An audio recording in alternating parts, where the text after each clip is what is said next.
Thanks for watching Slice of SciFi. I'm Noah Richmond, And I'm Darren Goldswig. talking to you about The Green Knight, the latest film from David Lowery, and pretty much like a direct follow-up to his Pete's Dragon, I would say. Are you going to disagree with that, Darren? Or No, actually, it's funny. I was looking for is that a comic cue? No, I was actually surprised when I went. And this is the same dude that directed Pete's Dragon, because it's like a complete 180 in everything. So, right? Yeah. Yeah. So okay, so the thing with Gawain and the Green Knight, of course, it's one of the really classic tales from Arthurian legend and mythology, and the particular poem that it's based off of is it's a Middle English poem. It's one that is from the medieval period. It's had various translations, probably the most famous one being the one done by J.R.R. Tolkien. And this film very much sets out a mood of conveying that kind of imagery that you would find in medieval literature. It's the sort of thing where everything is very highly symbolic, and where there's a lot of different ways that you could read into what it is, and there could be seen as different levels of meaning about it. The thing about that is, I find that it makes it a somewhat challenging thing to think about reviewing, because generally when you review, what you want to review is how was this constructed in terms of the storyline, in terms of the characterization, in terms of how the plotting came together, and did it grab you, did it hold you, did it take you through? And none of that really applies to something like this, because really what you're looking at in the end is like watching somebody's acid trip, or watching somebody's dream. But none of the things that conventionally fall under review is what this is. So it's going to be interesting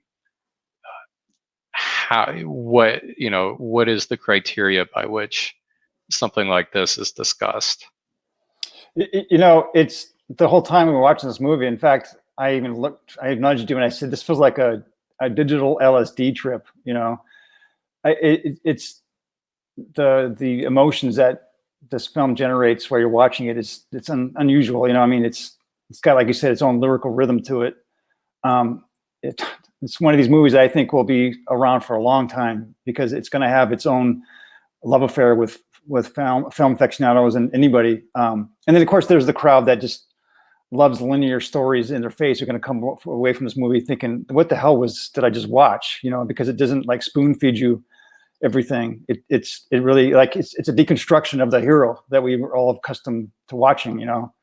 And what better way to do it is to take the Arthurian tale like Sir Gawain, and it's like basically deconstruct him where he almost felt like an imposter.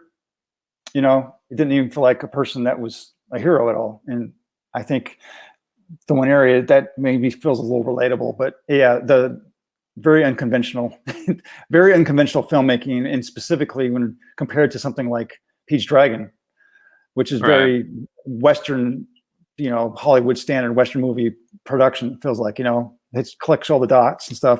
Whereas this is something that it's just unusual, man, in every way. It felt like a tale of many different movies. I mean, it felt like different movies within a movie. You know what I mean?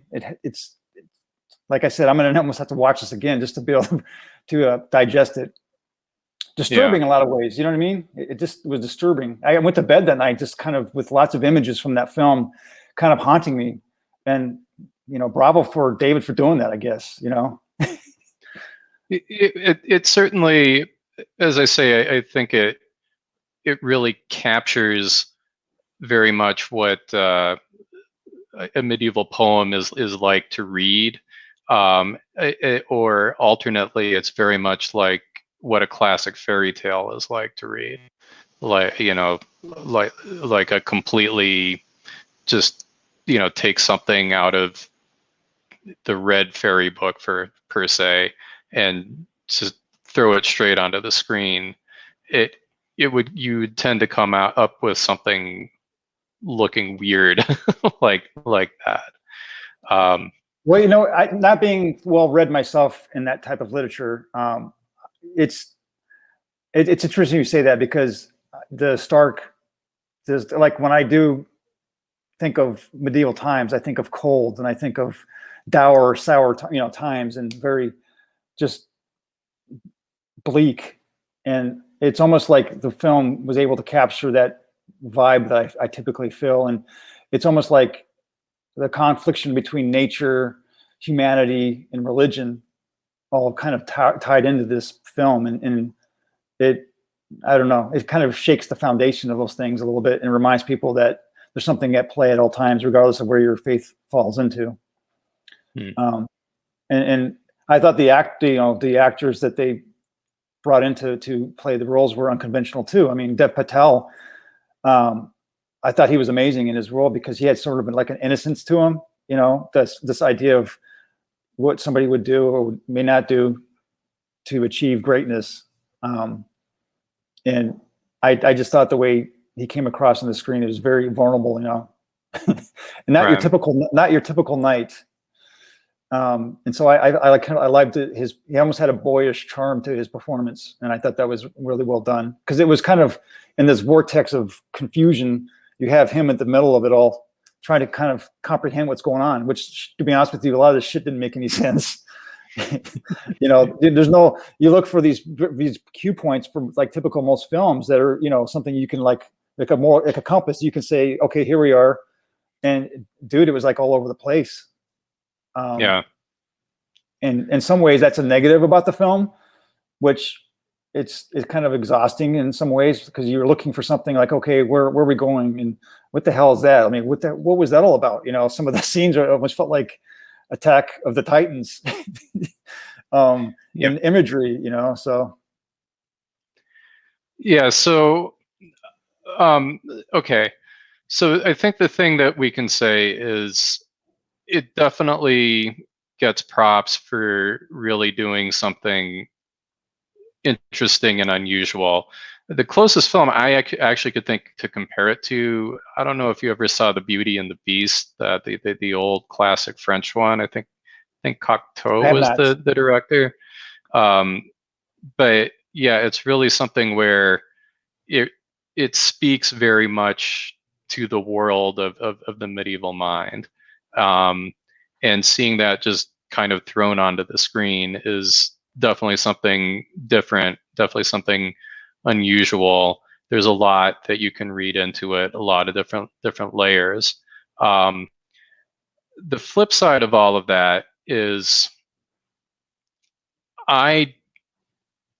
while I do think it captures medieval, like the experience of medieval art and literature, I don't know that I really feel that it captures the sense of Arthurian legend, particularly the whole chivalric tradition that's connected with Arthur. That's really very much about the protector, the defender in a dark age. And granted, this is it is a story of discovery, and this particular story is very much one of somebody dealing with his hesitancy and cowardliness, and coming to terms with being able to not be afraid of putting his life on the line in the end. But I do think that by eschewing a plot, something is lost from the Arthurian point of view, from the point of view of I think would draw somebody like J.R.R. Tolkien to have an interest in wanting to translate a story like this. So it's definitely also a modern deconstruction. I'm saying that I think it's faithful to medieval literature.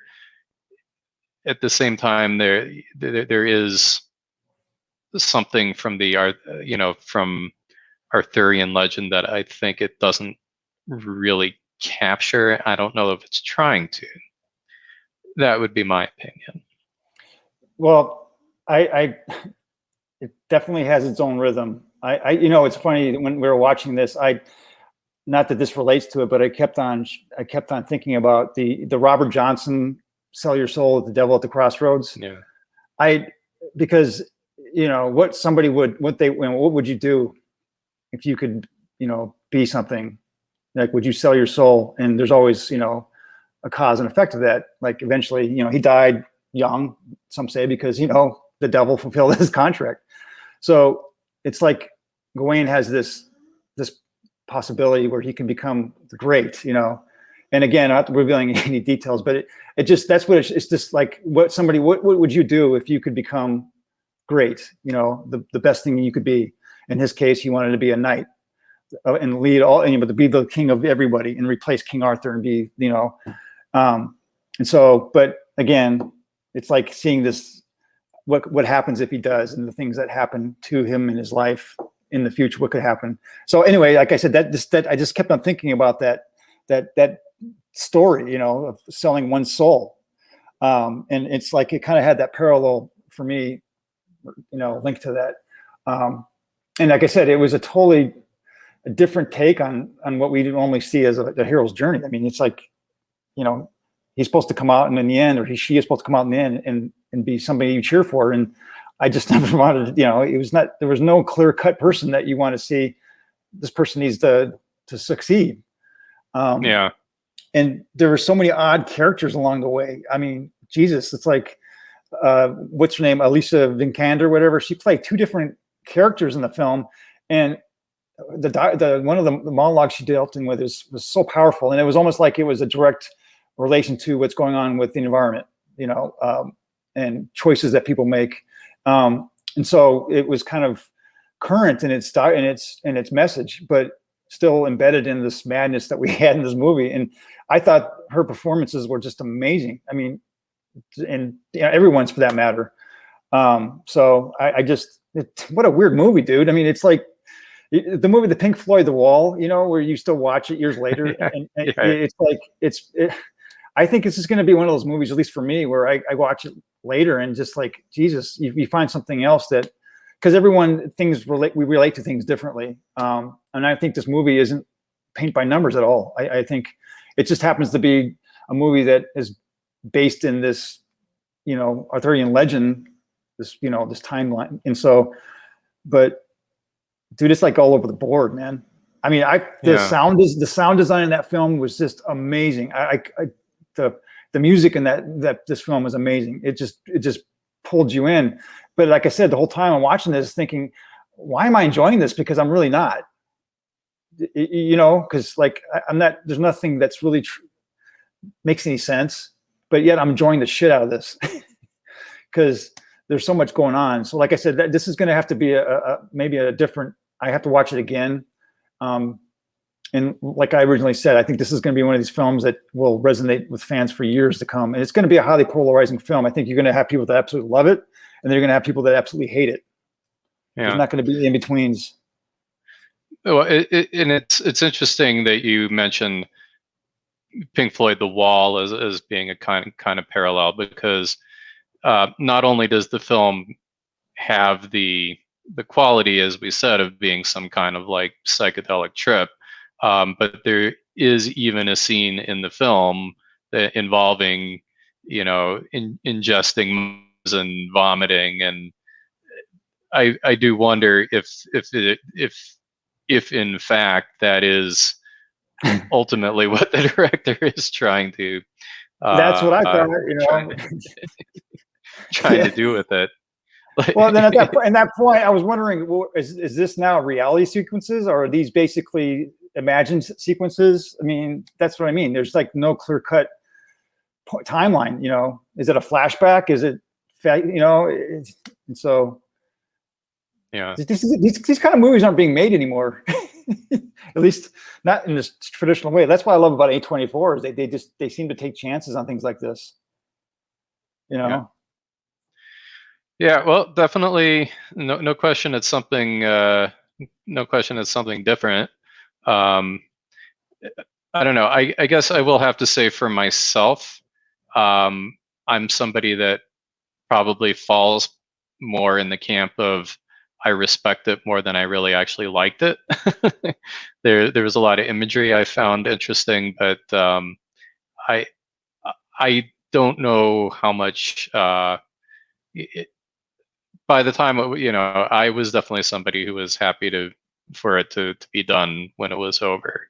There were some very interesting images and sequences, and there was a lot that I found interesting. But at the end of the day, I do still like my movies to have plots and stories, and um, I would have appreciated a little more of that.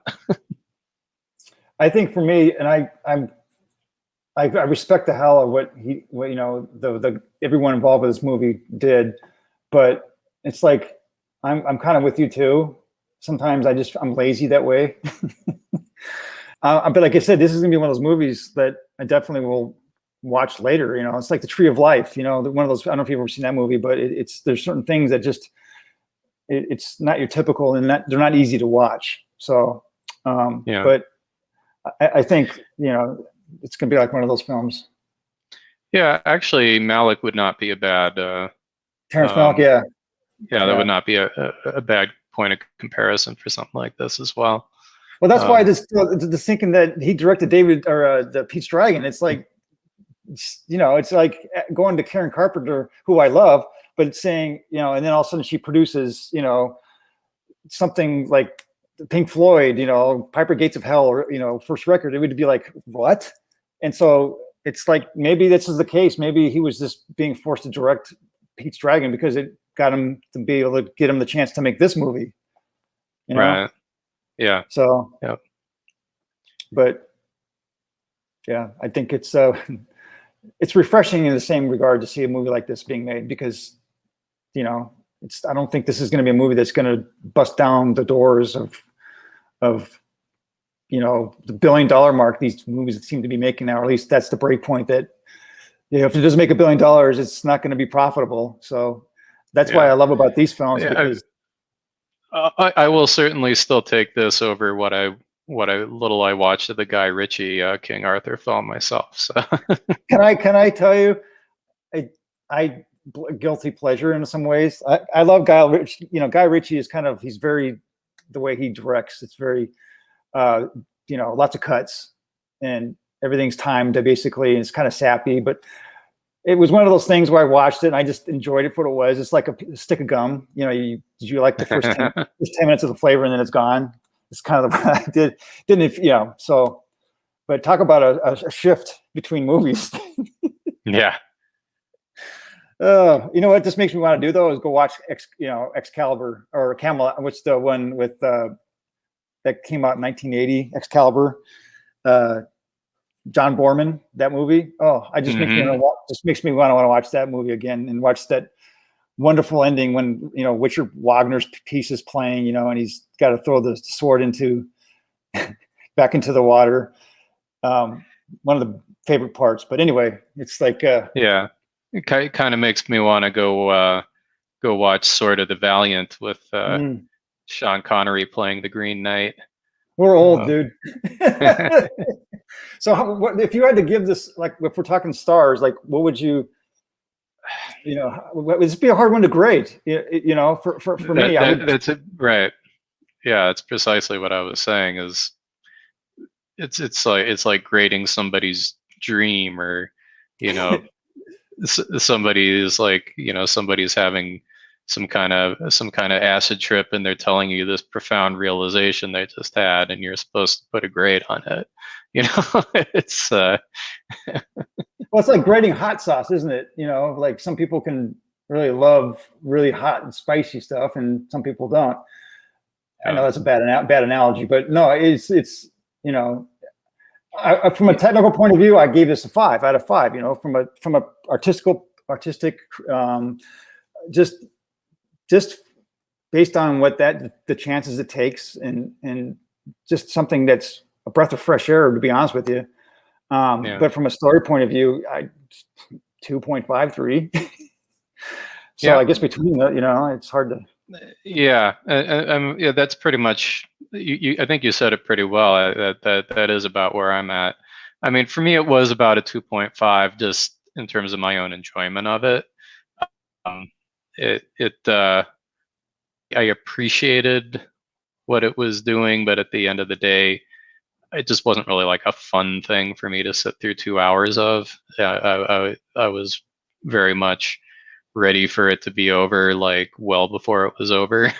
And by the time it was over, I was definitely felt like, okay, thank goodness it's over. So even though there's all these things that I appreciate about it and can say positively about it, just based on the fact that I didn't really enjoy sitting through 2 hours of it all that much, I can't really go a whole, you know, I think 2.5 is about right for my level of enjoyment of it.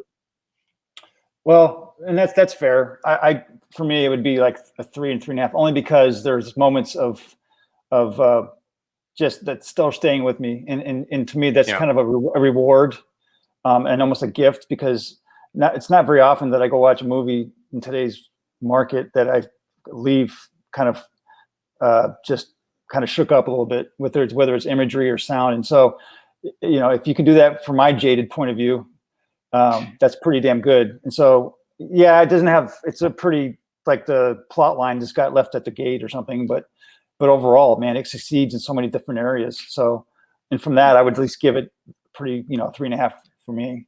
Yeah, and I would definitely say I would definitely be with you to say it is a work of art. You know, Yep. It is a work of art. I'm not sorry I experienced it, especially in a theater where you could get immersed in the sensory experience of it. It would be interesting to watch this with maybe some adult beverages or something else of persuasion, to see where your mind is at. You might scare the hell out of you more, or it might just make you even more confused. Right. It's different. It's just really weird. I mean, it's one of those films, like I said, repeating myself here again, but I think there's going to be a lot of people talking about this movie for years to come. So. All right. Well, that would be our thoughts when it comes to Gawain and the Green Knight, or as they say in this film, what was it? Gawain and the Green Knight. Yes. And thanks for watching Slice of SciFi. See ya.